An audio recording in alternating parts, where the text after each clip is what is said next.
Conservatives say that our plan has left everyday Canadians behind. Well, when the pandemic struck, Conservatives were more concerned with austerity than with helping people. And now they've doubled down on that view. See, when they say we haven't been there to help ordinary people, I can tell you that almost 9 million Canadians who received the Canada Emergency Wage Subsidy will disagree with them, because we were there to support Canadians right across the country, despite the Conservatives saying that we shouldn't be. We were there for the millions of workers who managed to keep their jobs or get hired back to their jobs because of the wage subsidy that supported payroll. Those people needed support through this pandemic.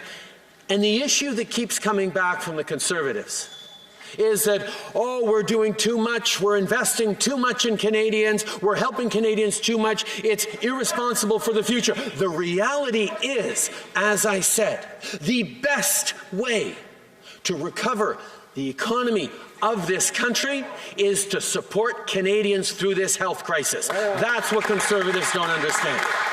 So in the short term, while we are living with this pandemic, we will continue to invest in Canadians, to support Canadians. And what we are not hearing from the Conservatives in their response to the speech from the throne is specifically what spending measures they disagree with.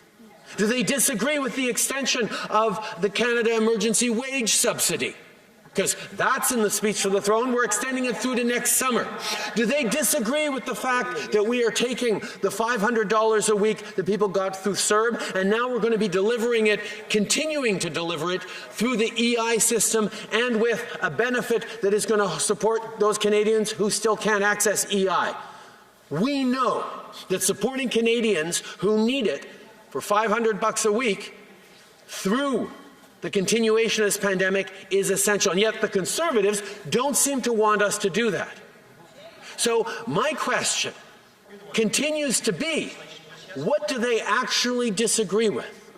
What is it that they don't think we should be doing for Canadians right now?